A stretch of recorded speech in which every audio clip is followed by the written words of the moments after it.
ยอดหญ้าคาที่ขึ้นเขียวระบัดไปทั้งลูกเนินเตี้ยๆท่ามกลางฤดูร้อนแล้งแห่งเดือนมีนาคมแต่พวกเขาตะนาวสีนั้นมันมองดูเขียวสดมีชีวิตชีวา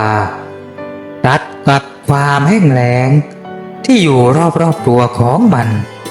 อย่างกับฟ้ากับเหวเลยทีเดียวแต่ว่าพรานเอกและเชิดอีกทั้งลุงทองนั้นทั้งสามไม่ได้มีเวลามาสนใจและชื่นชมกับความงาม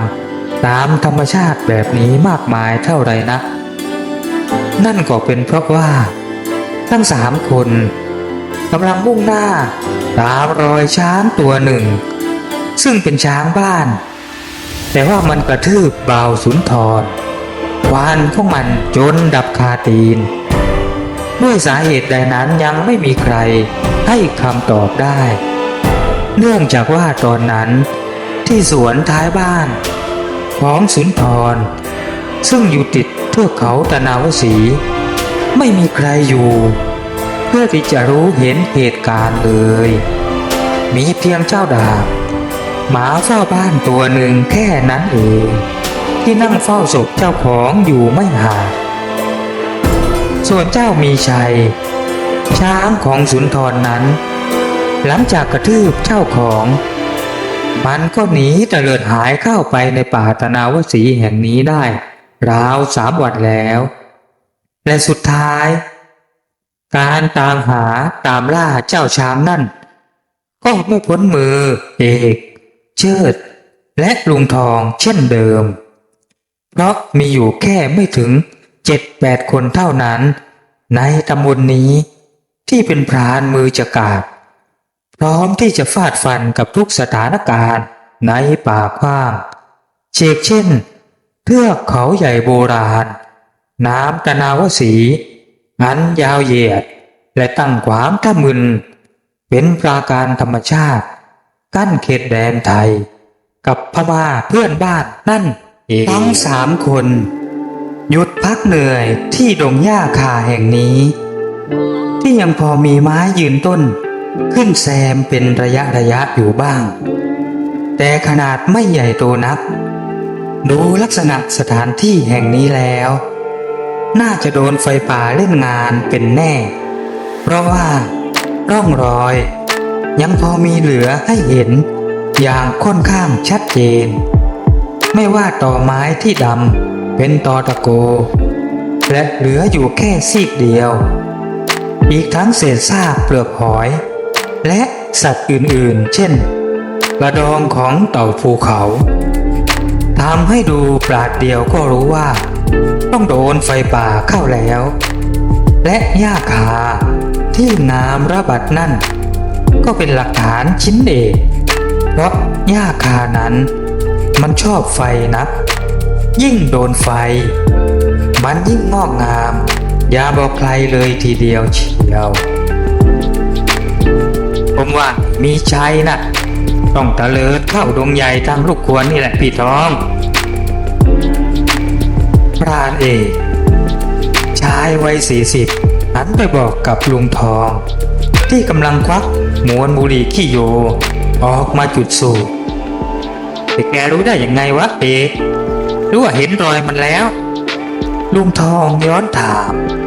พร้อมอัดควันเข้าปอดอย่างสะใจและไล่ความเมื่อยล้าเพราะบุหรี่ขี้โยของแกนั้นแกทำของแกเองโดยผสมใบชุมเห็ดตากแห้งเพิ่มเข้าไปด้วยทุกคราว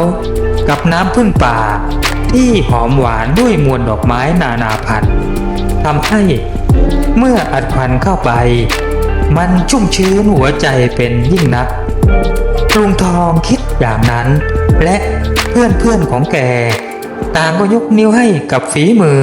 การผสมยาเส้นในการทำบุหรี่ขี้โยของแกกันทุกคนและแทนคำตอบ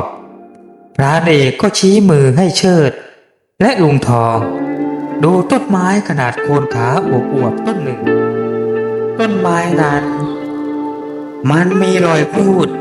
และดูคล้ายๆเอาสีข้างเข้าถูต้นไม้นั้นเอ็นลงนิดหนึ่งและมีรอยเปลือกหลุดลอกออกมาระดับสูงราวๆเมตรหนึ่งไม่มากไม่น้อยและบริเวณโคนต้นก็มีรอยเหยียบย่ำจนหญ้าคาบริเวณนั้นเอ็นลู่ลงเป็นทางเลยทีเดียว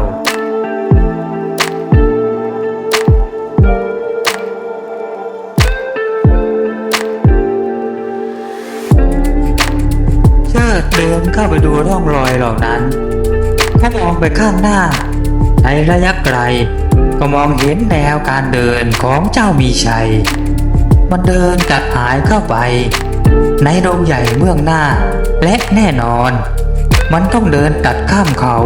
ไปอีกฝั่งอย่างไม่ต้องสงสัยเลยทีเดียวไอ้มีชัยหางานให้เราแล้วล่ะเอกเชิดเดินกลับมารวมกลุ่มและพูดมันตัดข้ามเขาไปฝั่งคโน้นมันก็เป็นเขตเพื่อนบ้านแน่ๆพวกเราจะเอายังไงกันดีจะกลับหรือว่าไปต่อเชิดถามสองคนนั้นนั่งคิดอย่างสุขุมและแล้วลุงทองก็ค่อยๆพูดออกมาว่าข้าว่าเราลองตามเข้าไปสักวันถ้าไม่ทันเราก็ถอยทำไงได้ล่ะข้ารับปากนางแก้วเมียเจ้าสุนทรแล้วจะต้องเอางาของเจ้ามีชัยกลับไปแทนตัวมันและมันก็จ่ายค่าจ้างมาเกินครึ่งพวกเองก็รู้ลำบากใจจริงๆแล้วก็ไม่รู้เพราะว่าสาเหตุอะไรจู่ๆเจ้ามีชัยก็คลุ้มคลั่งกระทืบสุนทรเจ้าของเฉยเลยพอเห็นพวกเพื่อนบ้านมันลือกันว่าสุนทรเอากัญชาให้มันสูบกัญชาเอาให้มันสูบพอนานๆเข้ามันไม่ได้สูบเลยอารมณ์เสียก็ว่างั้นจริงหรือเอก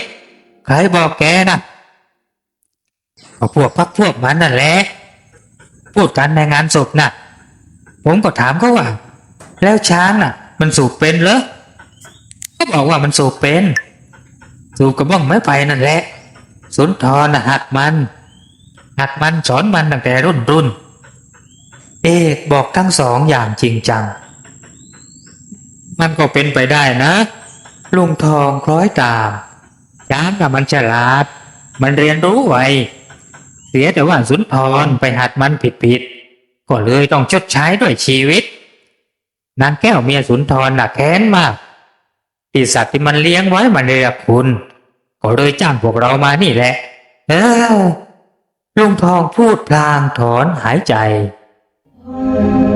ก็ถ้าอย่างนั้นก็ไปต่อกันเถอะเดี๋ยวจะไม่ทันการพลานเอกว่าแล้วคณะตามล่าช้างเมากัญชาทั้ง3 คนก็เร่งรุดออกเดินทางต่อไปอย่างระมัดระวังและอดทนและแล้วเมื่อตะวันคล้อยต่ำลงเรื่อยๆรอยเดินที่มองเห็นมาตลอดของเจ้ามีชัยปลายโหดนั้นก็มาสิ้นสุดลงณลำห้วยสายหนึ่งที่ทอดขวางยาวเลื้อยเลาะออกมาจากดอยสูงท่ามึนและสภาพของลำห้วยนั้นมีตลิ่งที่สูงชันเลยทีเดียวและจะเรียกว่าลำห้วยก็ไม่ถูกนักเนื่องจากว่ามีความกว้างขนาดเท่ากับถนน2 เลนเห็นจะได้และความสูงของตลิ่งวัดจากผิวน้ำดูเหมือนราว2 เมตรเลยทีเดียวน้ำในลำห้วยมันไหลเอื่อยๆเหมือนคนแก่ที่ใกล้จะหมดแรงแต่สภาพของน้ำนั้นใสแจ๋วและหมูนกนานาพันธุ์ต่างก็ส่งเสียงร้องระงมมันร้องระงมไพรอยู่แถบชายตลิ่งที่มีต้นไม้น้อยใหญ่และพวกผลไม้ป่าต่างๆล้วนขึ้นอยู่แถบถิ่นนี้อยู่หลายต้นเลยทีเดียวไม่ว่าจะเป็นมะไฟป่าที่มีลูกห้อยย้อยเป็นสายลงมาและลางศาสตร์ป่าก็มีให้เห็นเป็นระยะอีกทั้งขนุนป่าและเงาะป่าผลเล็กๆเท่านิ้วหัวแม่มือทำให้คณะของพรานเอกอดไม่ได้ที่จะหยุดพักและเก็บผลไม้เหล่านั้นเอาไว้เป็นเสบียงในระหว่างทาง โอ้มันดกจริงๆนะดกจริงว่าเชิดไอ้มาไฟป่าน่ะแต่ว่าลามศาสตร์ไม่ไหวว่ามันสูงถนนก็ยังไม่สุกเราเอาแต่มาไฟก็แล้วกันเอาไปทำน้ำพริกก็พอได้อยู่นะพรานเอกพูดลุงทองพยักหน้าพลางกล่าวรอเดี๋ยวข้าจัดการเองเรื่องนี้น่ะพวกแกสูบยารอก็แล้วกันแล้วลุงทองก็จัดการหาไม้มาทำเป็นง่ามเล็กๆไว้สำหรับสอยและบิดขั้วของมักไฟป่าแกใช้เวลาไม่นานมักไฟป่าหอบใหญ่ก็กองอยู่ใต้โคนต้นของมันเชิดหยิบมาชิมดูลูกหนึ่งเขาพยักหน้าว่าใช้ได้นี่พี่หวานอมเปรี้ยวตอนแรกผมนึกว่ามันจะเปรี้ยวอย่างเดียวว่าแต่ว่าแปลกจังนะทำไมแถวนี้นะมีพวกผลไม้ขึ้นอยู่ดาดดื่นพี่ดูสิผมนับดูแล้วตั้ง5-6ชนิดเลยนะเหมือนมีใครมาปลูกไว้เชิดพูดเอ้ยจะมีใครมาปลูกล่ะเชิดมีอย่างเดียวกับพวกนกพวกกระรอกนั่นแหละปลูกพรานเอกหัวเราะกากพรางพูดแหมเข้าใจพูดนะพี่ก็พวกนกพวกกระรอกกระแตก็ข้างคาวน่ะพวกมันคงจะถ่ายมูลไว้แล้วก็พวกมันคงนอนพักกันแถบนี้แหละก็เลยถ่ายไว้เยอะๆน่ะแล้วก็ผลไม้บางอย่างก็อาจจะลอยตามน้ำมามันก็เป็นไปได้หมดแหละเฮ้ยเชิดแกเห็นลำไผ่ที่กั้วขวางทางน้ำอยู่ไหมล่ะนั่นนะมันช่วยชะลอพวกเมล็ดพวกสัตว์ที่ลอยตามน้ำมาแล้วก็กระเด็นไปยังริมตลิ่งยังไงล่ะเอาล่ะเราไปต่อกันไหมนี่กี่โมงแล้วล่ะแล้วตกลงจะเอากันยังไงในเมื่อตอนนี้น่ะร่องรอยของเจ้ามีชัยก็มาขาดตอนเอาตรงนี้ซะด้วยคือว่ามันลุยข้ามน้ำไปเราต้องไปตระเวนดูตามริมห้วยแล้วล่ะเอกพูดแล้วทั้ง3 คนก็แยกย้ายกันค้นหาทางลงริมตลิ่งที่ไม่สูงชันนักสามารถที่จะลงไปยังลำห้วยได้และในที่สุดเชิดก็เจอเข้าจนได้เจอแล้วพวกเราเชิดเดินย้อนกลับมาจากที่เดิมราว100 วาแล้วตะโกนเบาๆบอกลุงทองและพรานเอก2 คนนั่นรีบเดินกลับมายังจุดเดิมและก็ชวนกันไปยังสถานที่ที่ซึ่งเชิดพบเจอและพวกเขาก็ได้เห็นรอยก้าวเดินลงไปของช้างรอยนั่นโยมลึกลงไปยังพื้นลาดริมตลิ่งที่มีระดับเตี้ยกว่าจุดอื่นๆขนาดแค่เอวของมนุษย์และรอยเท้านั่นก็หายลงไปในลำห้วยเบื้องหน้าและไปปรากฏอีกทียังฝั่งตรงข้ามที่มีรอยกิ่งไม้หักเป็นทางต้นหญ้าเล็กๆยังลูบตามทางอยู่แสดงว่าเจ้าช้างนั่นเพิ่งผ่านไปแค่ราว3-4 ชั่วโมงเพราะมีรอยหยุดกินหาอาหารอยู่ฝั่งตรงข้ามนั่นเองและเชิดก็เป็นคนเห็นทั้ง2 ฝั่งก่อนที่เขาจะไปตามพรรคพวกกล่าวว่าแล้วมันต้องขับฟังเราจะเอายังไงดีล่ะลุงทองอย่างเสียงของคณะก็ต้องตามต่อเลยลุงแต่ผมว่าเราจะใช้เวลากับมันอีกสัก2 วันนับจากพรุ่งนี้ถ้าตามไม่ทันหรือว่าไม่เจอเราก็คงต้องย้อนกลับแหละแต่ก่อนกลับบางทีเราอาจนั่งห้างกันสักคืนหาส่งพวกเก่งกวางไปเป็นเสบียงแล้วก็ฝากเพื่อนบ้านงานเอกบอกเชิดกับลุงทองและทั้ง2ก็พยักหน้ารับอย่างเห็นด้วยถ้างั้นก็เอาตามที่พรานเอกว่าลุงทองพูดแล้วยกกระบอกไม้ไผ่ลำเล็กๆที่บรรจุน้ำไว้เต็มปีขึ้นมาดื่มอย่างกระหายพรางพูดว่าตอนนี้ก็ใกล้จะค่ำแล้วนะข้าว่า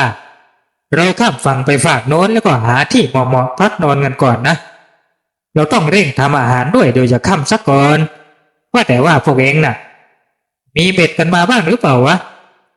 ลุงทองถามเปรยๆก็มีทั้งเบ็ดทั้งแหแหละเดี๋ยวฉันเหวี่ยงแหตรงนี้เอง ช่วงตรงนี้น่ะน้ำมันไม่ลึกรอเดี๋ยวเชิดบอกอย่างกระตือรือร้นพลางล้วงเอาแหในเป้หลังออกมาเขาตรงไปยังตลิ่งเตี้ยๆนั้นกระโดดลงไปในน้ำที่ลึกระดับเอวแล้วเดินลุยทวนน้ำไปนิดหนึ่งก่อนจะลงมือเหวี่ยงแหอย่างชำนาญและแค่ชั่ว2-3 นาทีที่เขาสาวแหกลับมาปลาหลากหลายชนิดขนาดกลางและใหญ่ก็ติดมาในแหไม่ต่ำกว่า20 ตัวเลยทีเดียวโอ้โหเองนี่มือขึ้นจริงๆว่าเชิดและปลาตรงนี้น่ะก็ชุมพอได้อยู่ได้อะไรมาบ้างล่ะอ๋อตะเพียนก็มีนี่อ้อนั่นติดไอช่อนด้วยหรือไม่น่าเชื่อปลากระสูก็มีอ้าวนั่นปลาอะไรนั่นประโยคสุดท้ายลุงทองอุทานและเมื่อแหถูกรวบเข้ามาถึงทั้งพรานเอกเชิดและลุงทองก็ร้องลั่นกระเบนราหูน้ำจืดโอ้ยเป็นไปได้ไหมนี่ลุงทองคลางเสียงกระเซาใช่แล้วที่มองเห็นติดอยู่ในตาข่ายแหมันคือกระเบนตัวขนาดเท่าถาดย่อมๆหรือว่า2 ฝ่ามือกลางรวมกันหางของมันดูเผินๆเหมือนกับแส้เลยทีเดียวและที่โคนหางนั่นมีเงี้ยงแหลมๆถึง2 เงี้ยงกลางหลังของมันยังมีตุ่มหรือเกล็ดหยาบๆลุงทองพูดว่าระวังหน่อยอย่าไปโดนเงี้ยงของมันนะโว้ยมีพิษแกบอกอย่างมีความรู้เพราะว่าพื้นเพของแกเป็นคนหากินอยู่ตามลำน้ำมาก่อนด้วยพ่อของแกเป็นคนลุ่มน้ำบางปะกงนั่นเองอ้าวเงี้ยงมีพิษหรือพี่เชิดถามพรามชักมือกลับอย่างเร็วใหญ่แล้วเชิดมีพิษน้องๆงูกระปะนั่นแหละถ้าโดนมันแทงน่ะติดต่อวัดได้เลยหากไปโรงพยาบาลช้านะแล้วกลางป่าอย่างนี้ด้วยแปลกจริงแล้วมันมาอยู่ในห้วยใหญ่นี่ได้ยังไงปกตินะมันต้องอาศัยแถบลำแม่น้ำใหญ่ๆนี่แกรำพึงกับตัวเองและพรานเอกก็ได้ยินก็มีสีหน้าคุ้นคิดพรามพูดว่าผมว่าลำห้วยนี่ต้องเชื่อมต่อกับแม่น้ำสายใดสายหนึ่งของพม่าแน่นอนครับปิดทองและไม่แน่ว่าแม่ปลาน่ะว่ายไล่หาเหยื่อเข้ามาเรื่อยๆแล้วก็เลยหลงหรือว่าอาจจะติดใจแถบนี้ก็เลยวนเวียนอยู่แล้วก็ออกลูกออกหลานเพราะว่าไอ้ที่ติดมาในแหน่ะน่าจะเป็นลูกของมันนะพรานเอกว่าลูกมันหรือเชิดร้องถ้างั้นเราก็ต้องระวังแล้วล่ะเวลาข้ามน้ำข้ากลัวว่ะโอ้เมื่อกี้น่ะตอนลงไปนี่ก็นับว่าเสี่ยงนะสิบือนึกแล้วเสียวน้ำจริงๆเชิดพูดพร้อมกับพอไหลเฮ้ยไม่เป็นไรหรอกข้าไม่เคยได้ข่าวว่ามันทำร้ายมนุษย์แต่ว่าระวังไว้ก่อนก็ดีพวกเรารีบข้ามไปฝั่งโน้นกันเถอะว่าแล้วทั้งหมดต่างก็เริ่มเดินข้ามน้ำกันอย่างใจระทึกและเมื่อพ้นมาได้ต่างก็ถอนหายใจอย่างโล่งอกกันทีเดียวที่ข้ากังวลน่ะไม่ใช่กังวลไอ้กระเบนนั่นอย่างเดียวหรอกแต่เองคิดดูสิวะลองเมื่อในห้วยนี่มีกระเบนราหูอย่างอื่นแปลกๆก็ต้องมีเชื่อข้าลุงทองพูดและทุกคนต่างก็คิดเช่นนั้นเหมือนกันเอาไว้ตอนขากลับแล้วเราค่อยว่ากันอีกทีนะว่าเราจะข้ามน้ำกันยังไงไม่มีอะไรหรอกนะพรานเอกปลอบใจแล้วทั้งหมดก็ทิ้งลำห้วยนั้นไว้เบื้องหลังทุกคนพากันเดินตามรอยเจ้ามีชัยที่พาตัดลงเขามาเรื่อยๆคล้ายๆทางลาดเขาและเมื่อเดินกันสุดทางลาดนั้นแล้วราวๆ1 ชั่วโมงมันก็กลายสภาพเป็นป่าโปร่งสุดลูกหูลูกตาพื้นดินนั้นราบเรียบแปลกนะเชิดพูดป่าทึบพอลงเขามาฟากนี้มันกลายเป็นป่าโปร่งเลยนะพี่ทองแล้วทำไมมันดูสว่างพิกล เชิดพูดแล้วก็กล่าวต่อว่าเมื่อกี้ตอนเราออกจากลำห้วยนั่นน่ะมันเกือบจะ5 โมงเย็นแล้วเราเดินกันเกือบ2 ชั่วโมงมันก็ต้องทุ่มหนึ่งแต่ว่าทำไมมันยังสว่างอยู่ล่ะพี่ด้วยนาฬิกาเสียเชิดพูดคล้ายๆกับว่าถามตัวเองอย่างงงงวยและพรานเอกกับลุงทอง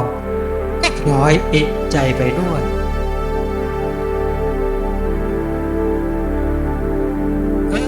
จริงอย่างที่เชิดว่านะพรานเอกพูดพลางยกนาฬิกาข้อมือขึ้นมาดูพลางอุทานดังเอ๊ะ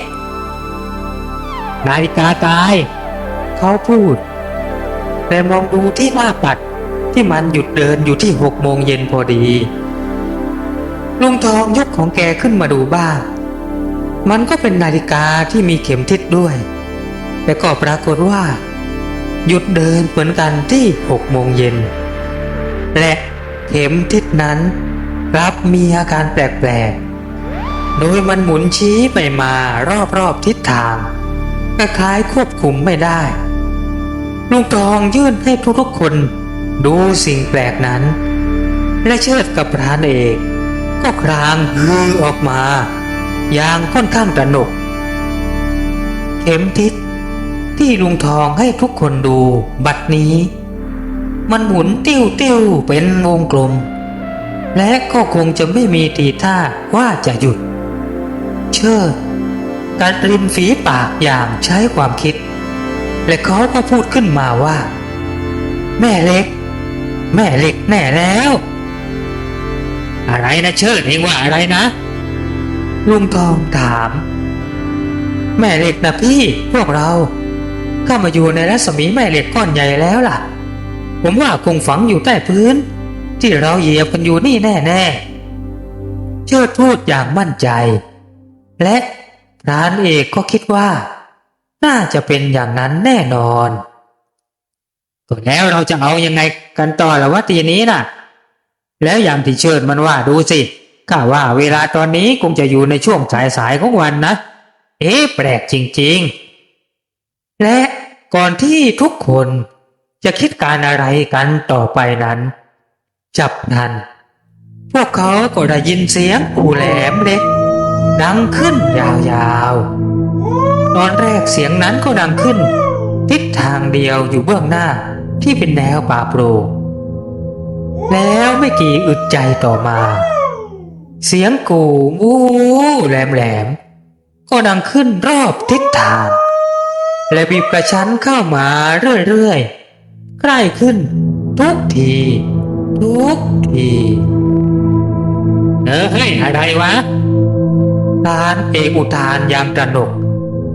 ในขณะที่เชิดและลุงทอง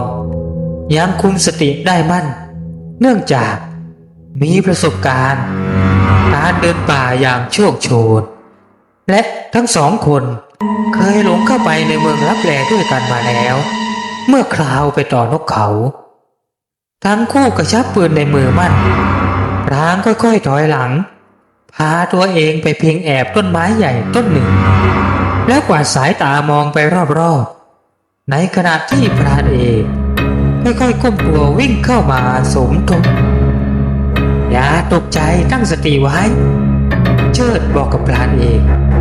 แล้วเอื้อมมือไปตบบ่าเบาๆเป็นการปลอบใจและในนาทีนั้นเองเงาดำๆเล็กๆของอะไรบางอย่างจำนวนมากมายก็พลุกพล่านเต็มไปหมดและค่อยๆปรากฏตัวขึ้นรายรอบเต็มราวป่าและเมื่อสิ่งนั้นใกล้เข้ามาโอ้คุณพระช่วยให้ตายดับไปต่อหน้าแสงตะวันวันนี้เถิดเงาเล็กๆพวกนั้นที่เห็นลางๆมันกลับเป็นร่างของมนุษย์เราดีๆที่เองแต่ว่ามีขนาดเล็กจิ๋วแค่เด็ก3-4 ขวบแค่นั้นเองและผิวกายของมนุษย์จิ๋วเหล่านั้นกลับมีสีดำคล้ายๆสีของดินดำยังไงอย่างนั้นและเมื่อพรานเอกเชิดและลุงทองเห็นแบบนั้นทุกคน ต่างก็ตกตะลึงตัวชาและนิ่งอึ้งเหมือนคนโดนสะกดจิตก็ไม่ปานร่างเล็กๆเหล่านั้นในชุดคล้ายๆคนป่าก็คือไม่ใส่เสื้อแต่ช่วงล่างนุ่งสิ่งลักษณะคล้ายๆเปลือกไม้นำไปทุบให้แบนๆแล้วก็คงเอาไปย้อมหรือหมักกับอะไรสักอย่างสีออกตุนๆและที่สวมอยู่บนลำคอของมนุษย์จิ๋วเหล่านั้นดูเหมือนจะเป็นเมล็ดของลูกเดือยป่าหรือเดือยหินก็ไม่ป่านเฮ้ยนี่มันคนอะไรวะนี่พรานเอกร้องลั่นปืนในมือของเขาที่ตอนแรกเล็งเป้าอยู่นั้นถูกลดลงอย่างคนที่มีจิตใจที่ดีเขาหันไปมองเชิดและลุงทองเห็นทั้งคู่ค่อยๆก้าวออกจากโคนไม้แล้วยกมือขึ้นสูงชูขึ้นไปในอากาศคล้ายๆให้มนุษย์ประหลาดเห็นว่าพวกเราหรือว่าพวกของสองคนนั้นไม่มีอันตรายหรือพิษภัยใดๆและแล้วมนุษย์ตัวดำจิ๋วขนาดเด็ก3-4 ขวบคนหนึ่งศีรษะของเขาโล้นเลี่ยนและใบหน้านั้นได้สักเป็นรูปอะไรบางอย่างก็ก้าวออกมาจากกลุ่มในมือของเขามีไม้ไผ่เสี้ยมปลายลำเล็กๆขนาดเท่าต้นอ้อถืออยู่ในมืออย่างมั่นใจในตัวเองและมนุษย์ประหลาดคนนั้นซึ่งดูแล้วท่าทางน่าจะเป็นหัวหน้าของคนพวกนั้นอย่างแน่แท้ก็ป่องปากร้องบู๊บู๊ก็ร้องขึ้นมาแล้วก็พูดว่าพวกท่านเป็นใครมาจากไหนแล้วก็จะไปไหนและท่านก็คือคนยักษ์ในตำนานใช่ไหมเจ้าเด็กน้อยคนนั้นหรือมนุษย์ประหลาดถามขึ้นและให้ตายเถอะเสียงที่พูดออกมานั้นมันเป็นภาษาไทยภาคกลางชัดๆและคนตกตะลึงพึงเพลิดปากค้างอยากพิศวงโอ้นี่มันผีหาซาตานที่ไหนมาหลอกมาหลอนหรือเปล่ามันตัวจิ๋วพูดไทยได้และยังไม่ทันที่ทุกคนจะว่าอย่างไรเจ้าผู้นั้นก็ถามซ้ำขึ้นมาอีกว่าถ้ายังไงเจ้ามนุษย์ยักษ์ประหลาดถ้าถามแกพูดไม่ได้หรือยกมือขึ้นยกมือขึ้นเจ้ามนุษย์จิ๋วนั่นดูเสียงแหลมเล็กฟังแล้วน่าขบขันมากกว่าน่ากลัว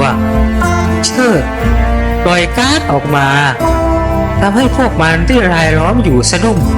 และพากันขยับไม้ไผ่เล็กๆในมือกันชุลมุนวุ่นวายไปหมดอย่าลุงทองได้พูดขึ้นและก็ถามว่านี่พวกเจ้าพูดไทยได้หรือแล้วมันยังไงนี่พวกเจ้าเป็นใครเป็นลูกใครพ่อแม่อยู่ที่ไหนกันทำไมมาอยู่กลางป่าแบบนี้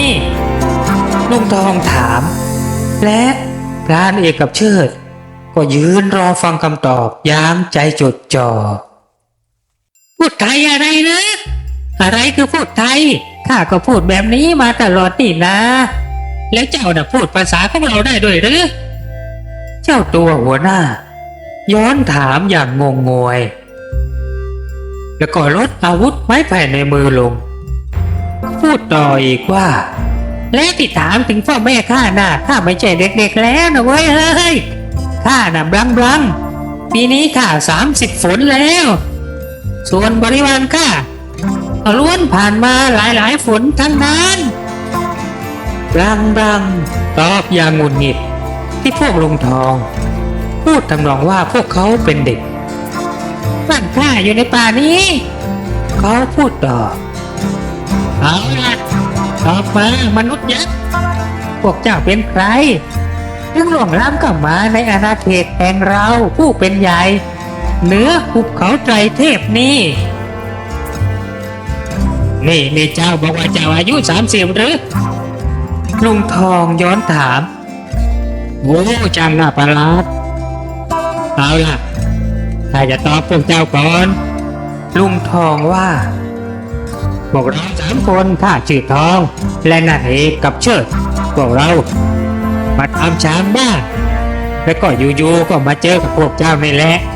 พวกเราน่ะเดินอยู่ในป่าบนเขาลูกนี้แหละแต่เราเพิ่งจะข้ามลำน้ำแปลกๆมาที่มีปลากระเบนด้วย ลุงทองบอกด้วยทำเสียงมีไมตรี และก็พูดต่อไปว่า บ้านเมืองของเราเนี่ยอยู่ไม่ห่างจากพวกเจ้ามากนักดอก แต่ว่าเราแปลกใจตั้งแต่ข้ามลำห้วยนั่นมาแล้วว่ามันแปลก แล้วลุงทองก็เล่าและอธิบายเรื่องราวให้ฟังทั้งหมด ซึ่งในขณะนั้นบรัมและพวก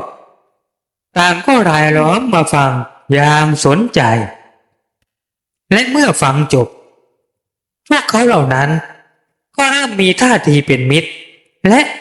คลายความหวาดกลัวลง ๆทีแรกข้านึกว่าพวกท่านเป็นยักษ์กินคนก็เลยพูดไม่ดีกับพวกท่าน บรัมพูดกับลุงทอง ข้าต้องขออภัยด้วยเอาล่ะในเมื่อพวกท่านก็เป็นคนเหมือนพวกเราแต่หลงคลื่นมาก็ถือว่าเป็นมิตรของเราและเราในฐานะเจ้าบ้านยินดีต้อนรับพวกเจ้าเอาล่ะเราขอเชื้อเชิญให้ไปยังที่อยู่แห่งเราก่อนที่ท่านจะออกตามช้างบ้าของท่านต่อไปบรัมพูดอย่างซื่อๆและจริงใจ ขอบใจท่านมากข้าขอเรียกว่าบลังคำเดียวได้ไหมลุงทองถาม ได้สิใครๆก็เรียกข้าว่าบลังอ้าวแต่ก็ไม่บอกเชิดที่อยู่ด้านหลังพูด แต่เดี๋ยวก่อนนะบลังเมื่อกี้ท่านบอกว่าพวกเราหลงขึ้นมามันหมายความว่าอะไรหรือข้างงเชิดถามและพรานเอกก็เสริมว่าใช่หลงคลื่นมันคืออะไรหรืออ๋อหลงคลื่นก็คือการที่พวกท่านมาโผล่ตรงนี้อย่างไงล่ะท่านเขากล่าวเสียงแหลมและท่านก็เล่าแต่ข้าฟังไม่ใช่หรือว่าเวลาของท่านน่ะหยุดลงเขาพูดอ๋อใช่แล้วแล้วมันคลื่นอะไรล่ะพรานเอกถามก็คลื่นเหล็กดำยังไงล่ะในที่อยู่ของเราน่ะมีเหล็กใหญ่ๆอยู่มากมายแล้วก็ยังมีเหล็กดำด้วยนะพวกเราก็บูชาแล้วก็นับถือเราคิดว่ามันต้องเป็นสมบัติของเทวดาแน่ๆบรัมพูดอย่างเลื่อมใส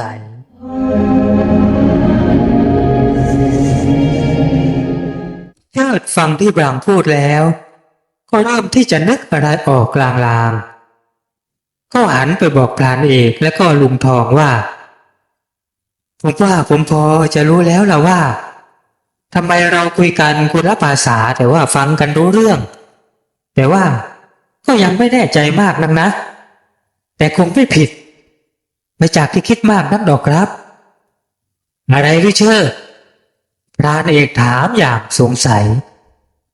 ก็อนุภาพของคลื่นแม่เหล็กยังไงล่ะพรานเอกที่บลังมันพูดว่าคลื่นหรือว่าหลงคลื่นน่ะนับว่ามันมีความรู้มากเหมือนกันนะผมเดาเอาว่าแถบนี้น่ะมีคลื่นแม่เหล็กเยอะแน่ๆและก็ต้องมีแม่เหล็กใหญ่แต่ว่าศูนย์กลางจะอยู่พิกัดไหนหรือว่าจะอยู่ใต้พื้นดินอย่างที่เราพูดกันเมื่อกี้น่ะก็ยังไม่แน่เราต้องหาให้เจอถ้าไม่อย่างนั้นไม่มีทางกลับบ้านแน่ๆเพราะว่าไอ้พลังงานจากสนามแม่เหล็กมันจะเปลี่ยนทุกอย่างแถบนี้ให้หยุดการทำงานหรือว่าทำงานแบบเพี้ยนผมเดาเอานะว่าพวกคนประหลาดนี่ก็คงต้องโดนคลื่นสนามแม่เหล็กก็เลยกลายเป็นคนจิ๋วคล้ายๆกับกรรมพันธุ์ไปเลยเชิดวิเคราะห์ลุงทองและพรานเอกครางฮืออย่างสุดแสนจะแปลกใจโดยเฉพาะลุงทองแกไม่ค่อยเข้าใจเรื่องสนามแม่เหล็กอะไรนักแกรำพึงในอกว่าเจ้าประคุณรุ่นช่องเอ้ยขออย่าให้หลงเข้ามา แบบคราวก่อนที่ลงเข้าหมู่บ้านลับแลเลย ครั้งนั้นน่ะ ถ้าไม่ได้พระอาจารย์ช่วย คงไม่ได้กลับออกมาแน่แน่ๆแกคิด เชิดพูดต่ออีกว่า และที่เราคุยกันรู้เรื่อง ก็ต้องเป็นเพราะว่าเจ้าพลังงานแม่เหล็กนี่ล่ะที่ส่งคลื่นอะไรสักอย่างคล้ายๆตัวแปลงสัญญาณหรือว่าถ้าพูดให้เข้าใจง่ายๆที่สุดก็คือ มันสามารถเป็นเครื่องแปลภาษาได้ด้วย เขาบอกพรานเอกพยักหน้าเห็นด้วย และยังไม่ทันได้แสดงความเห็นอะไรออกมาบรังก็พูดเสียงแหลมๆขึ้นมาว่าพวกท่านทั้งหลายไปกันเถอะไปยังที่อยู่ของเราแล้วก็ค่อยหาวิธีการให้ท่านหาช้างของท่านให้เจอกันต่อไปเรื่องช้างนั่นน่ะพักไว้ก่อนเถอะบรังเชิดพูดตอนนี้พวกเราต้องออกจากคลื่นนี้ให้ได้ก่อนก็นั่นแหละค่อยคิดหาวิธีการบรังว่าแล้ว มนุษย์ธรรมดา3 คนกับมนุษย์จิ๋วร่วม30 คนก็พากันเดินเข้าไปในราวป่าที่มองเห็นเป็นป่าโปร่งด้านหน้าทั้งหมดโดยการนำของบรังเดินตัดเป็นเส้นตรงจนเข้าถึงกลางป่าโปร่งที่กำลังเริ่มผลัดใบและบนเรือนยอดของต้นไม้เหล่านั้นล้วนมีใบออกสีแสดสีส้มและสีเหลืองมองดูสวยงามไปทั้งราวป่าจนสุดที่จะบรรยายในความคิดของทั้ง3และที่ตรงนั้นที่ซึ่งบลังพาคณะทั้งหมดมาหยุดยืนอยู่มันมีจอมปลวกขนาดมหึมาตั้งอยู่โดดเดี่ยวลูกหนึ่งและด้านหลังของจอมปลวกเป็นต้นไม้ใหญ่หลายคนโอบดูเหมือนต้นไม้ยักษ์เลยทีเดียวมันสูงชะลูดเสียดฟ้ายิ่งกว่าต้นไม้ใดๆที่ลุงทองเคยพบเจอในวัย60 กลางๆของแกเอาล่ะถึงแล้วบรังบอกกับทุกคนและคณะของบรังทุกคนต่างก็กระโดดโลดเต้นอย่างดีใจที่ได้กลับมาจะถึงบ้านพวกเขาโห่ร้องและจับมือกันข้างหนึ่งส่วนอีกมือหนึ่งนั้นโชว์ไม้ไผ่เล็กๆที่อยู่ในมือก็เอาไปกระทบกันเสียงดังโป๊กๆเป๊กๆเป็นจังหวะดนตรีอ้าวไหนล่ะบ้านของท่านบลังพรานเอกถามพรานเอามือกุมท้องด้วยความหิวเพราะว่าพรานเอกนั้นมีโรคประจำตัวก็คือโรคกระเพาะด้วยดังนั้นก็จึงเริ่มเป็นกังวลว่าจะไม่ได้ทานอะไรในเวลาอันใกล้นี่แน่ๆและก็คิดในใจว่าไอเด็กพวกนี้น่ะมันจะหลอกพาพวกเรามาฆ่าหรือเปล่าวะก็คิดอย่างหวาดระแวงและแทนคำตอบบรังเอาเท้าถีบเข้าไปที่ส่วนใดส่วนหนึ่งของต้นไม้ยักษ์นั่นและโอ้คุณพระช่วยลำต้นช่วงโคนส่วนหนึ่งของต้นไม้ประหลาดนั่นค่อยๆเปิดอ้าออกคล้ายประตูที่เปิดออกนั่นเองมันเผยให้เห็นโพรงลึกที่อยู่ภายในลำต้นด้านล่างนั่นบรังส่งสัญญาณให้ทุกคนก้าวตามเขาเข้าไปลุงทองเป็นคนแรกที่ก้าวพรวดเข้าไปแกมองลงไปยังพื้นดินในต้นไม้นั่นซึ่งก็มีลักษณะคล้ายๆเป็นขั้นบันไดทำลงไปในรูลึกด้านล่างแต่ว่ามีความกว้างขนาดเด็ก10 ขวบเดินสวนขึ้นลงได้อย่างสบายเชิดและพรานเอกก้าวตามเข้าไปติดๆและด้านนอกพวกคนจิ๋วก็ยืนรอที่จะเข้าไปด้านในเป็นแถวแต่ว่ามีอยู่4 คนยืนคอยเฝ้าระวังเหตุการณ์พวกเขา4 คนยืนหันหน้าไป4 ทิศคอยระวังเหตุการณ์ทั่วไปพรานเอกอุทานเมื่อมองเห็นทางลง นี่ต้นไม้นี่เปรียบเสมือนห้องโถงของพวกเรา มีทางลงทางขึ้นห้องใต้ดินยังไงอย่างนั้นเลยพรานเอกพูดทางดินนิ้วดังป๊อก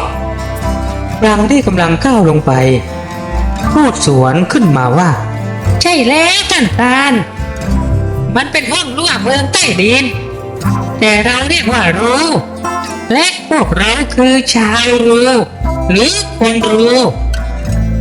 พรางบอกอย่างภูมิใจทางลงจากต้นไม้ประหลาดนั่นพาทุกคนมาเจอถนนสายย่อมๆใต้พื้นดินมันทอดตัวยาวเป็นเส้นตรงและมีถนนสายเล็กสายน้อยแยกย่อยออกไปอีกไม่ผิดเพี้ยนกับถนนบนโลกมนุษย์เพียงแต่ว่ามันเป็นถนนดินและก็มันอยู่ใต้ดินและตลอดเส้นทางก็มีบ้านเรือนของคนรูตั้งอยู่ริมถนนนั่นพวกเขาจะทำดินด้านล่างเป็นห้องบางห้องก็เป็นสี่เหลี่ยมบางห้องหรือบางบ้านก็เป็นวงกลมอยู่ติดกันเป็นติวแถวสองข้างทางมีแสงสว่างที่ได้มาจากหินประหลาดชนิดหนึ่งซึ่งเชิดบอกกับเพื่อนๆว่าคงจะเป็นแร่หรือว่าหินอุกกาบาตแน่ๆเพราะว่ามันเปล่งแสงออกมาได้ในตัวเองแบบไม่ต้องใช้แบตเตอรี่ลุงทองถามมนุษย์รู้อีกคนที่ชื่อว่าเหมียนี่เหมียไอหินแสงเนี่ยมันหมดแสงไหมวะคือว่าแต่ละก้อนน่ะใช้ได้นานไหมใช้ได้ตลอดเลยท่านเหมียตอบอย่างปกติทำไมล่ะทำไมมันใช้ได้ตลอดล่ะที่เมืองท่านไม่มีใช้หรือก็ถามอย่างแปลกใจไม่มีหรอกเราใช้อีกอย่างหนึ่งสว่างกว่านี้แต่ว่าทำมาจากพลังน้ำบ้างพลังลมบ้างพลังแสงอาทิตย์บ้างสู้ของเจ้าไม่ได้หรอกเหมียมันไม่ต้องยุ่งยากอะไรมีแสงในตัวเองลุงทองบอกอย่างชื่นชมและสนใจก็ถ้าเจ้าอยากได้ก็จะพาไปเอาเจ้าจะเอาเท่าไรก็ได้มันมีเยอะมากเมียบอกอย่างเห็นเป็นเรื่องธรรมดาเชิดลุงทองและพรานเอกต่างก็หูผึ่งที่เมียบอกอย่างนั้นพวกเขาไม่ได้อยากได้มากมายแต่อยากศึกษาและอยากรู้มากกว่าและเมื่อพากันเดินเข้ามาได้สักชั่วโมงจนเริ่มหอบกันเพราะว่ายังไม่ชินกับสภาพอากาศใต้ดินซึ่งก็คงจะมีช่องระบายอากาศและรับอากาศไปในตัวบรังก็พาทุกๆคนมาถึงสี่แยกใต้ดินแห่งหนึ่งตรงกลางสี่แยกนั้นมีลานน้ำพุมีน้ำพุใสสะอาดและเย็นเจี๊ยบพุ่งออกมาจากใต้ดินไม่มีวันหยุดและพุ่งสูงประมาณ2 เมตรเศษรอบๆลานน้ำพุประดับประดาไปด้วยหินไฟและหินชนิดอื่นๆอีกที่เปล่งประกายระยิบระยับไปทั่วและเมื่อมองดูใกล้ๆหินเหล่านั้นล้วนมีแร่อัญมณีฝังผสมอยู่ในเนื้อหินทั้งนั้นไม่ว่าจะเป็นหยกนิลทองพลอยและเพชรเล่นเอาทั้งสามถึงกับตาเหลือกด้วยความตื่นเต้นเพราะว่าลำพังลงมาเจอบ้านใต้ดินก็แปลกแล้วยังเจอหินมีค่าพวกนี้อีกและต่อไปก็ไม่รู้จะเจออะไรอีกถึงสักทีนะบรังบอกและณที่สีแห่งน้ำพุนั่นมีคนกลุ่มหนึ่งราว50 คนได้มายืนตั้งแถวรอกันอยู่อย่างเป็นระเบียบและณที่นี้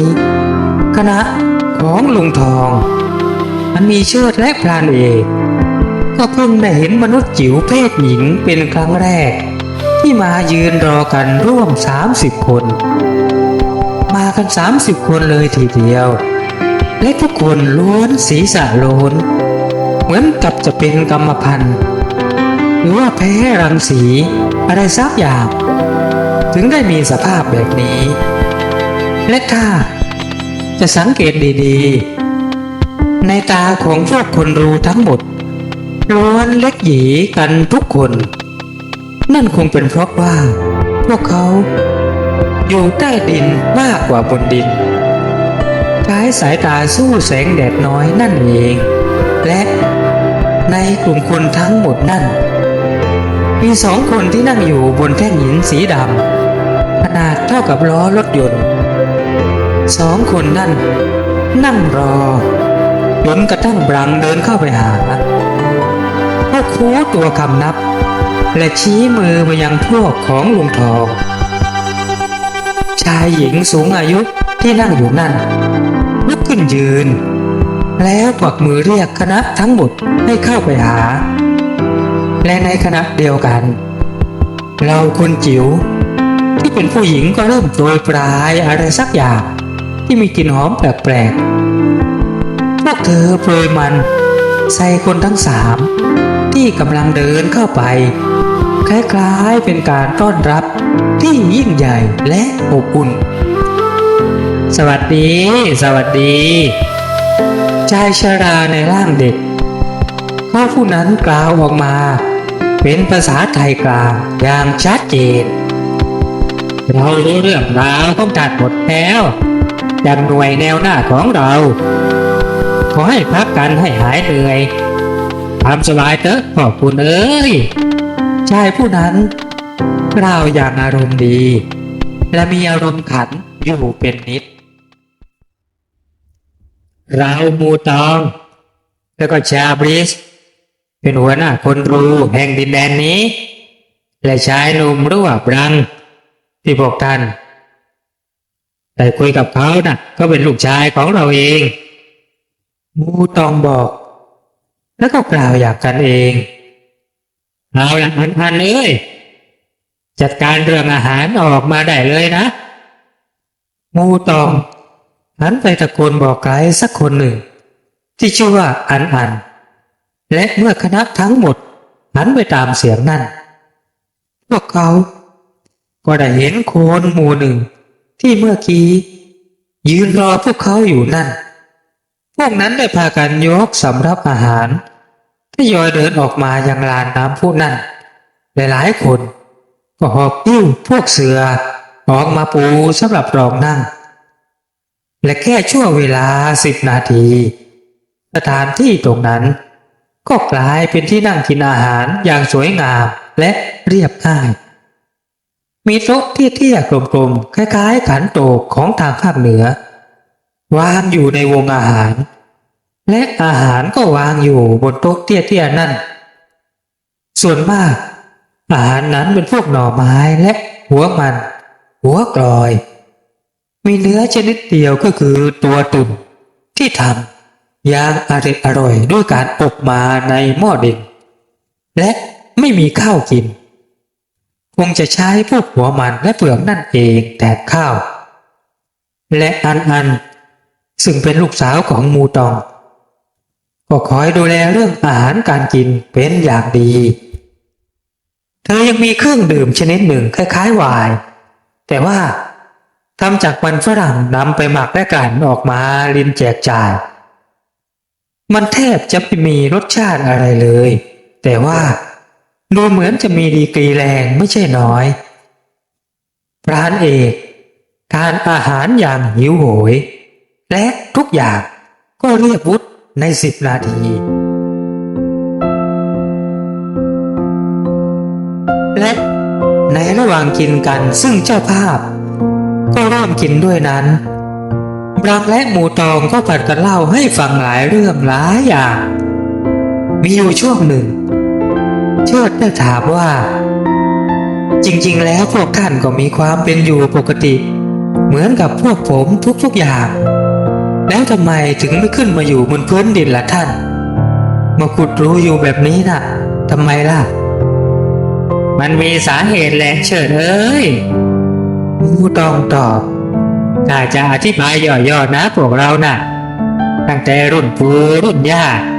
เคยคิดแล้วก็พยายามที่จะขึ้นไปอยู่บนโลกปกติเหมือนกับพวกท่านเหมือนกัน เราพยายามหลายครั้งแล้วแต่ว่า มันมีสาเหตุให้อยู่ไม่ได้ เพราะว่าพวกเราน่ะแพ้แสงอาทิตย์ งูตองบอก แพ้แสงอาทิตย์หรือ ลุงทองอุทาน ใช่แล้วท่านทอง พวกเราโดนแสงอาทิตย์ตลอดวันไม่ได้หรอกนะถ้าแค่ครึ่งชั่วโมงชั่วครั้งชั่วคราวพวกแสงอ่อนๆน่ะไม่เป็นไรแต่ว่ากลับจะดีกับเราซะอีกนะ แต่ว่าถ้าแสงจ้าเหมือนกลางวันทั่วไปน่ะ พวกเราจะค่อยๆเหี่ยวเฉาแล้วก็ตาของเราน่ะจะบอด งูตองตอบอย่างเศร้าใจ ก็นี่แหละที่เป็นสาเหตุที่เราต้องอยู่กันแบบนี้นะและก็ถ้าเราอยู่ห่างจากหินดำพวกเราแล้วก็จะเจ็บป่วยแล้วก็ขึ้นไส้อาเจียน และก็จะตายเหมือนกัน งูตองบอกให้ฟัง อย่างเศร้าสร้อย หินดำหรือท่านมันคืออะไรกันนะ ลุงทองถามงูตองตอบว่า มันก็เป็นหินศักดิ์สิทธิ์ที่มีมานานแล้วคู่กับดินแดนของเรานั่นแหละตั้งแต่เราพ่อเราปู่เราทวดเรายังไม่ได้เกิดขึ้นมาหินพวกนี้มันก็มีอยู่ก่อนแล้ว และก็เรานะยังมีหินเหล็กวิเศษ ซึ่งก็รักษาโรคบางอย่างได้ และก็มันเลื้อยแล้วก็ยืดหดได้ มันอยู่ใกล้ๆกับหินดำเราเรียกมันว่าเหล็กเลื้อยพวกท่านอยากจะเห็นทานอาหารกันเสร็จเราจะพาไปดูกัน งูตองบอกอย่างจริงใจ และเขาพูดติดขัดเนื่องด้วยเพราะว่า อายุของเขาปีนี้ย่างเข้า80 กว่าปีแล้วนั่นเอง และตอนนี้ทุกคนก็ได้มายืนอยู่ในอาณาเขตของหินดำแล้ว ซึ่งตั้งอยู่ห่างจากน้ำพุราว10 นาทีเดิน โอ้ที่แท้หินดำนั่นมันคือหินที่มีผิวสีดำเมือกดำเป็นเมฆพัด ซึ่งคงหายากทีเดียว ที่จะพบเจอมันได้บนพื้นโลกลุงทองและเชื่อถึงกับตกตะลึงเพราะว่ามันมีขนาดใหญ่มาก ใหญ่ที่สุดที่เคยเห็น เพราะว่ามันเป็นหน้าผาที่ตัดจมลงใต้ดินและกว้างขนาดสนามฟุตบอลรวมกัน2 สนาม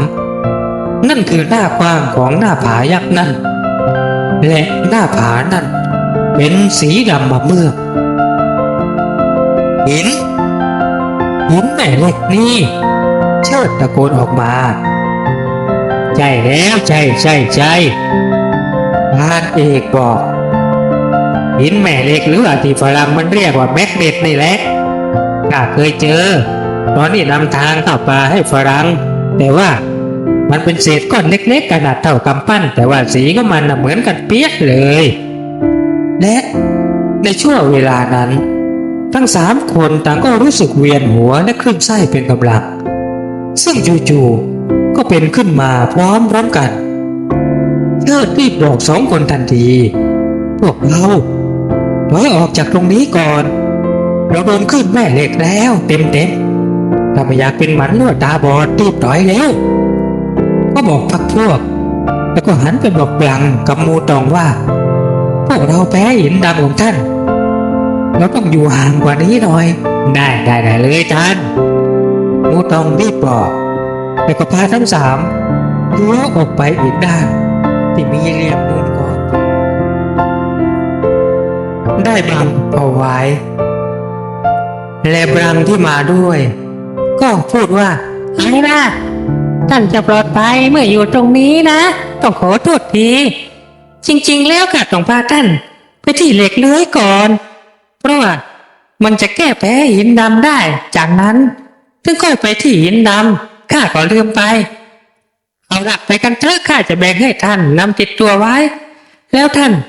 จะได้ไม่อาเจียนแล้วก็ป่วยมาอยู่ใกล้ๆกับหินดำนะเขาบอกและนำ3 คนนั้นไปอีกทางหนึ่งห่างจากที่เดิมราว5 นาทีเดินและเมื่อไปถึงยังสถานที่แห่งนั้นมันมีลักษณะเป็นหน้าผาเตี้ยๆแต่ว่ากว้าง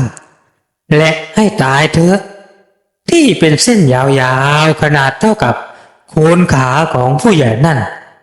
เส้นนั้นพาดยาวและฝังอยู่ในหินเตี้ยๆบนผานั่นดูมันกระดุกกระดิกมีชีวิตชีวาคล้ายๆงูใหญ่ที่ทอดตัวอยู่บนหน้าผานั่นไงเล็กเลยบรังชี้ให้ทุกคนดูเส้นดำๆยาวๆนั้นซึ่งมันนูนออกมาจากหน้าผาอย่างเห็นได้ชัดลุงทองเขาไม่มองแล้วถามบางอย่างออกมาอย่างต้องการความแน่ใจบางอย่างนี่แนบลังน้องรักแล้วที่ท่านว่าจะเอาเหล็กเลื้อยให้เราน่ะท่านจะเอาวิธีไหนหรือในเมื่อมันอยู่ในหินแล้วก็อยู่บนผาสักด้วยและข้าก็ไม่เห็นว่ามีร่องรอยว่าจะมีการเคยมาเอาหินเลื้อยที่นี่เลยบรังผู้ซึ่งอยู่ในอาการธรรมดาไม่ตื่นเต้นอะไรก็หันมายิ้มมองเห็นฟันทูลสีขาว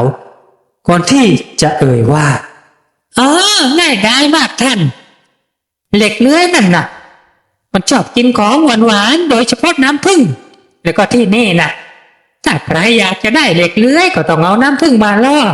ก็แค่นั้นเองท่านคอยดูนะว่าแล้วบรังก็ล้วงเข้าไปในย่ามก็หยิบเอาของสิ่งหนึ่งเป็นแท่งดำๆยาวๆออกมาก็บอกว่านี่คือน้ำผึ้งที่ได้มาจากรังผึ้งที่ทำรังในกอไผ่เบื้องบนโน้นน่ะและเราก็นำมาอัดแท่งโดยวิธีการของเราดำว่าแล้วก็ผิวปากทำสำเนียงสูงต่ำๆแล้วก็ชูแท่งน้ำผึ้งโบกไปมาและบัดดลนั่นเองเจ้าหินดำยาวๆที่มันทอดตัวฝังอยู่ในหินบนผานั่นก็ค่อยๆกระดิกตัวอย่างช้าๆและอะไรกันนั่นส่วนปลายที่อยู่ค่อนมาทางคณะของเชิด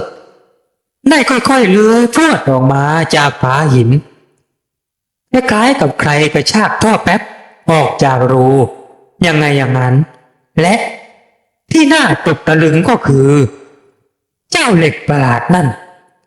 มันกลับค่อยๆยืดตัวยาวเหยียดเหมือนขนมตังเม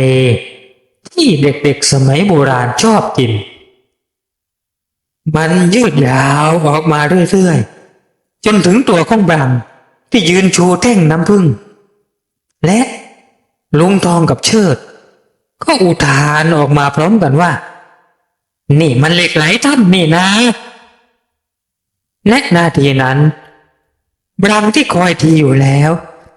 ก็รีบเอาหินดำแท่งเล็กๆยาวๆที่เตรียมมาจากบริเวณน้ำพุพัดเข้าที่เจ้าเหล็กเลื้อยหรือว่าเหล็กไหลนั่นทันทีเสียงดังตับเบาๆหนักๆและในขณะที่มันชะงักเหมือนโดนไฟช็อตบรังก็เอามีดที่ทำจากหินฟันฉับซ้ำเข้าไปอย่างชำนาญเหล็กไหลขนาดยาวราวๆไม้บรรทัดขาดจากเส้นเดิมร่วงลงบนพื้นดินทันทีในขณะที่เส้นยาวๆเส้นเดิมรีบหดตัวหนีเหมือนสิ่งมีชีวิตไม่มีผิดบรังรีบเอาน้ำผึ้งแท่งยาวบี้ให้เป็นก้อนกลมแล้วเอาไปขยำล้อมรอบๆเส้นที่ขาดทันทีก็บอกเชิดกับปราณเอกว่าต้องรีบเอาน้ำผึ้งรอบตัวมันก็จะอยู่กับเราไม่ไปไหนเอาล่ะนี่เป็นของท่านเราให้มันแก้ได้หลายโรคแล้วก็แก้แพ้หินดำนั่นและแล้ว เมื่อทั้งหมดได้กลับมายังบ้านที่อยู่ของหมูตองและบลัง ลุงทองก็ได้บอกกับบลังว่าข้าน่ะนึกสงสัยตั้งแต่เห็นทีแรกแล้วล่ะบลังเอ้ยเอาล่ะบลังเราจะบอกประโยชน์ของเหล็กไหลที่เจ้ายังรู้ไม่หมดให้ฟังนะเพื่อต่อไปข้างหน้ามันอาจจะเป็นประโยชน์ต่อเจ้าและก็ลูกหลานของเจ้าเหลนของเจ้าลุงทองบอกอย่างเอ็นดูและก็อธิบายว่ามันคือเหล็กไหลถ้ำด้วยเหล็กไหลเหล็กเลื้อยของเจ้านั่นแหละประโยชน์ของมันนอกจากที่เจ้าจะรู้แล้วนะมันยังกินเหล็กได้ด้วยนะบลังเหล็กอะไรก็ตามที่จะวิ่งมาทำร้ายเจ้านะเจ้าเหล็กไหลหรือว่าเหล็กเลื้อยของเจ้านะจะวิ่งออกไปหาอย่างรวดเร็วแล้วก็จะกินเหล็กนั้นๆทันทีทำให้คนที่เป็นเจ้าของไม่ได้รับอันตรายอย่างเช่นว่าถ้าเจ้าโดนมีดแทงมันก็จะพุ่งไปรับมีดทำให้มีดแทงลงมาโดนมันนั่นเองแล้วก็จะหักเมื่อแทงไม่เข้าก็คือโดนมันกินแล้วและมันก็ยังช่วยป้องกันผีสางต่างๆอีกทั้งโรคร้ายบางอย่างที่เจ้ารู้นั่นแหละและก็ยังช่วยในการทำสมาธิได้ไวด้วยนะบลังแต่ว่าเจ้าคงไม่รู้เรื่องสมาธิหรอกและที่เจ้ามีอยู่นี่นะข้าว่ามันเป็นเหล็กไหลที่หายากมากเลยนะบลังเอ้ยท่านหมูตองเอ้ยข้าจะบอกให้นะเขาเรียกว่ามันเป็นเหล็กไหลโกฏปีอยากดูดีๆสิมันมีประกายรุ้งแฝงอยู่ด้วยคล้ายๆสีปีกแมลงทับนะบลังและหมูตองชะโงกหน้ามาดูก็เห็นว่ามันมีสีประกายรุ้งออกทางสีปีกแมลงทับแฝงอยู่จริงๆหมูตองดีใจมากที่ได้ความรู้ใหม่ลุงทองเสริมอีกว่าถ้าท่านไม่มีน้ำพึ่งนะท่านใช้ไฟลนก็ได้นะแต่ว่าลำบากหน่อยต้องปีนขึ้นไปลนอ๋ออย่างนั้นเลยเสียงหมูตองรับรู้และในเวลานั้นอันลูกสาวของหมูตองก็รีบวิ่งเข้ามาหน้าตาตื่นตกใจอ้าวอันมีอะไรหรือลูกหมูตองถามอย่างแปลกใจช้างนะท่านพ่อมันอาละวาดอยู่บนปากทางลงของเรานั่นใจป่าฟากโน้นแต่มันก็ใช้ทั้งงวงและงาขุดค้นต้นไม้ของเราแถบนั้นเจ้าค่ะและก็ที่แปลกนะบนคอของมันมีนกกาตัวโตเกาะอยู่หนึ่งตัวบนของเราส่งข่าวด่วนมาเป็นทอดๆจากท่านพ่ออันบอกอย่างตื่นเต้นตกใจยุ่งละสิช้างอะไรที่ไหนนะไปเราไปดูกันพวกท่านจะไปด้วยไหมหมูตองหันมาถามและบลังก็หันมาดูด้วยไปสิท่านอาจจะเป็นช้างที่เรากำลังตามหาอยู่ก็ได้นะไปเถอะมันอยู่ไกลไหมจากนี้น่ะที่เกิดเรื่องน่ะเมื่อเป็นที่เดิมที่เราลงมาพรานเอกถามไม่ใช่ดอกท่านเมียที่เลือกทางมาด้วยต่อเรามีทางเข้าออกเป็นสิบทางนะท่าน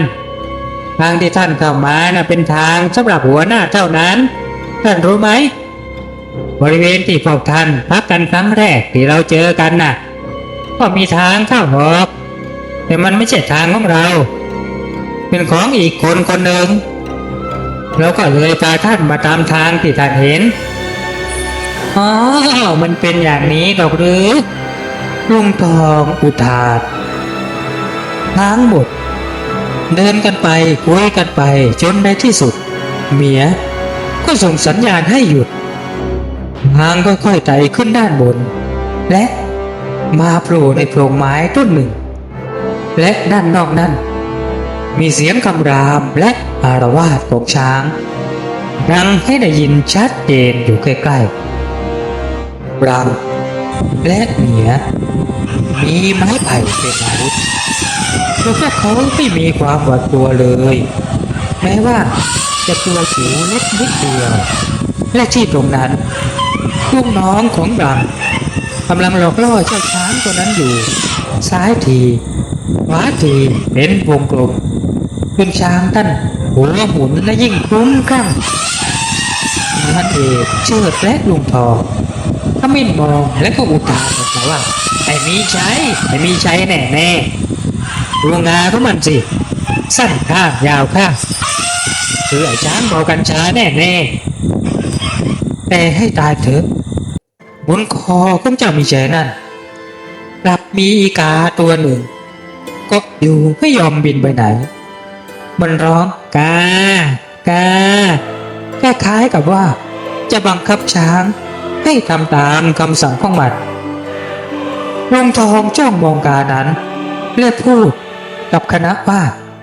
กาอาคมแน่ๆแต่มีใจโดนอาคมของใครสักคนแน่ๆมันถึงได้ฆ่าเจ้าของ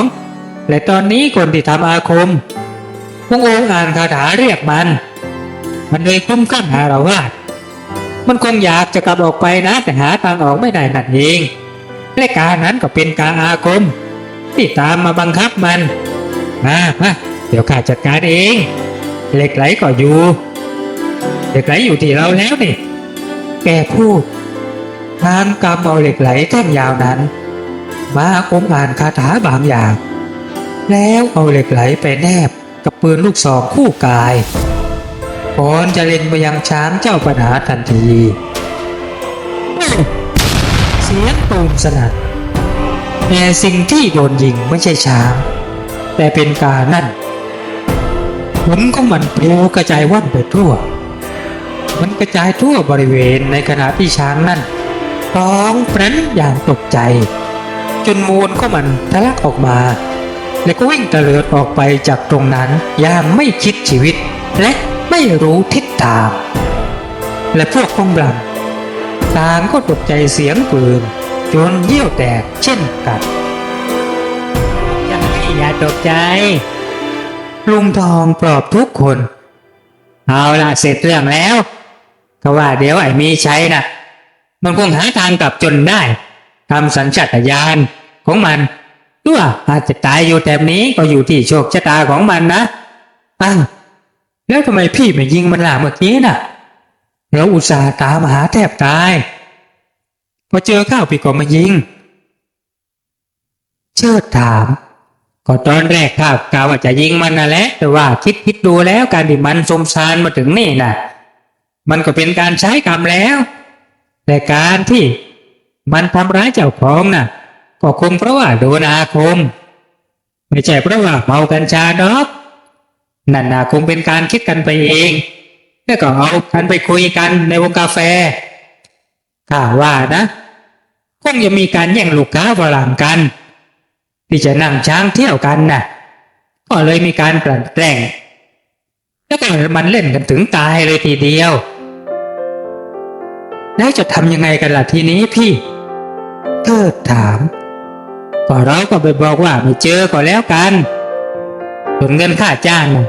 เดี๋ยวข้ารับผิดชอบเองลุงทองบอกทั้งสองอย่างปรงตก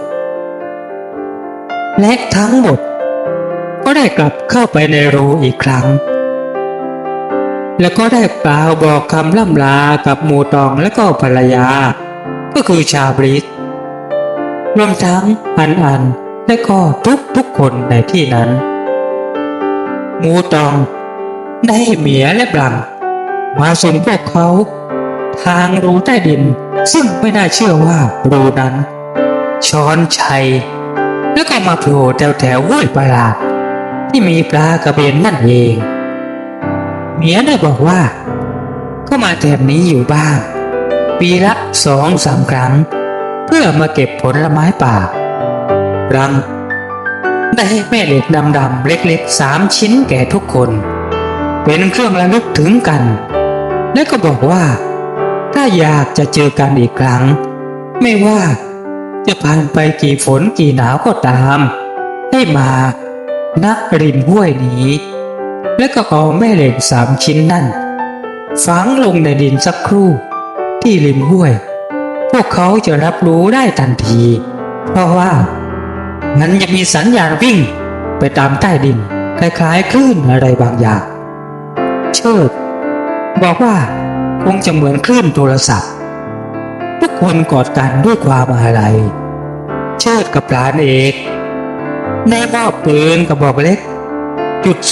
.22พวกเขามีพกมาคนละกระบอก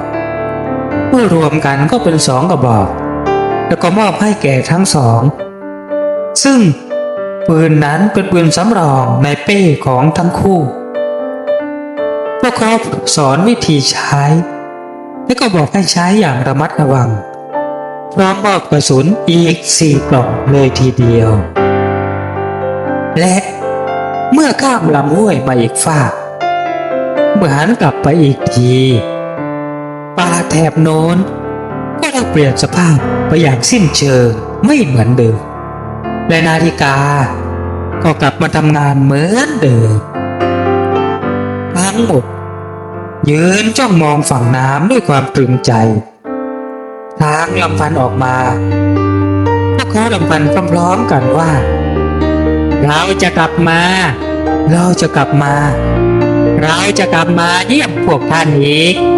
เราจะกลับมาเยี่ยมพวกท่านอีกตัดรังตัดหมูตองเนี่ยแล้วก็ทุกคนขอบคุณขอบคุณและขอบคุณขอบคุณขอบคุณและขอบคุณเชิดพูดเป็นคนสุดท้ายและโบกมือลา